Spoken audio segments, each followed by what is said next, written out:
Hello and welcome to the Wargamer and another airbrushing tutorial. This time I'll be showing you how to paint a Plague Bearer using the Citadel range of paints to do so.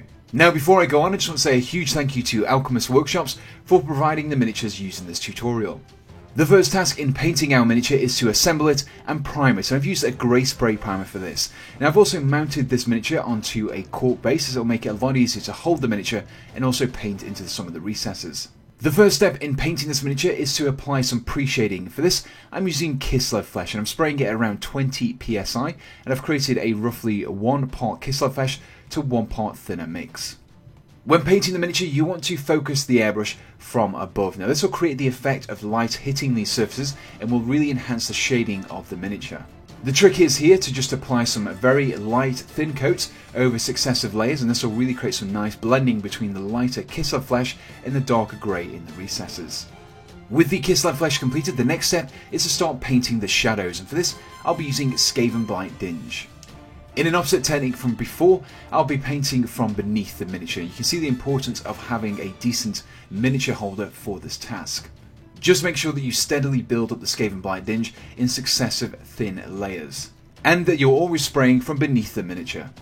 Now that we have the base colour of the skin achieved, the next step is to start painting some of the open sores and wounds on the Plague Bearer, and for this I'll be using Genestealer Purple. As you can see in this step, I'm very lightly applying some air through my paintbrush just to very steadily build up the paint on these areas. Just applying a small amount of air pressure and also paint through your airbrush will help you to control the flow of the paint much more easily. Also, don't worry about overspilling onto the skin areas, as this will just create a nice bruising effect around the wounds.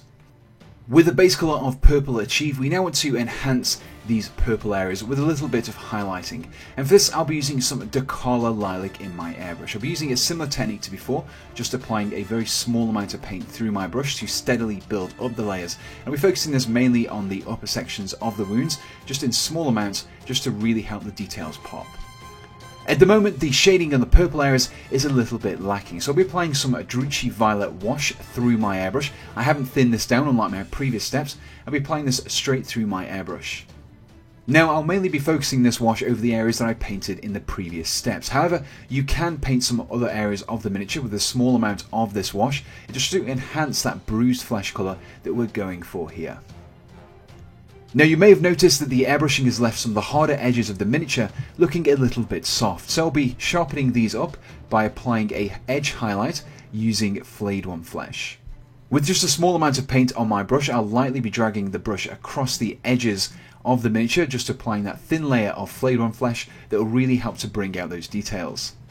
Continuing with the highlights, and they'll be painting on some Dakala Lilac over the purple areas of the miniature. Again, you just want to use a small amount of paint on the tip of your brush and just lightly pass it over the edges around the open wounds and sores.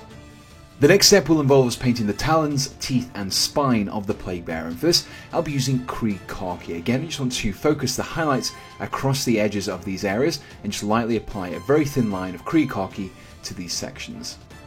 The next highlight is to paint the eye. Now we want to choose a colour that will contrast nicely against the purple around the eye. So I've chosen Dawn Yellow for this. You want to use a very small amount on the tip of your brush just to very lightly pick out the Cyclopean eye in the centre of the Plague Bearer's face.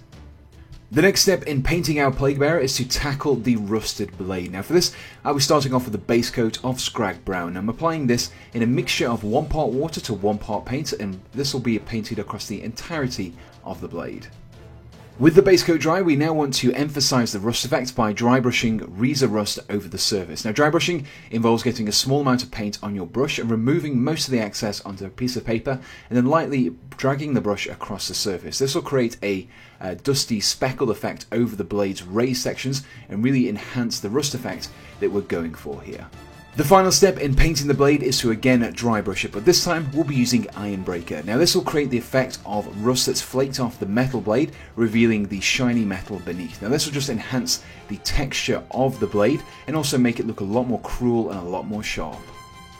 The next step after painting the blade is to pick out all the boils on the Plague Bearer's skin. Now for this, I'll be using Nurgle's Rot, and you just want to very lightly apply it to each of the raised boils across the skin, and this will just give the impression that they're full of pus and starting to ooze out. The final step in painting this miniature is to apply a gloss varnish over all the exposed innards on the Plague Bearer. Now you could use Ardcoat or a similar gloss varnish, and you just want to apply this over all of the exposed sections. In this case it's going to be the intestines and also some of the exposed sores and wounds across the miniature. Once the gloss has dried, this will give us a wet texture which will really enhance the realism of these exposed innards. And here we have the completed Plague Bearer, who you can see I've also based.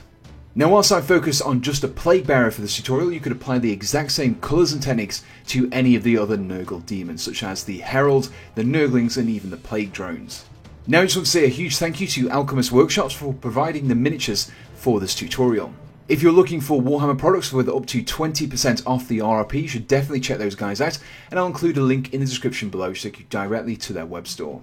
Now if you enjoyed this tutorial, please do let me know in the comments below, along with your suggestions for future videos.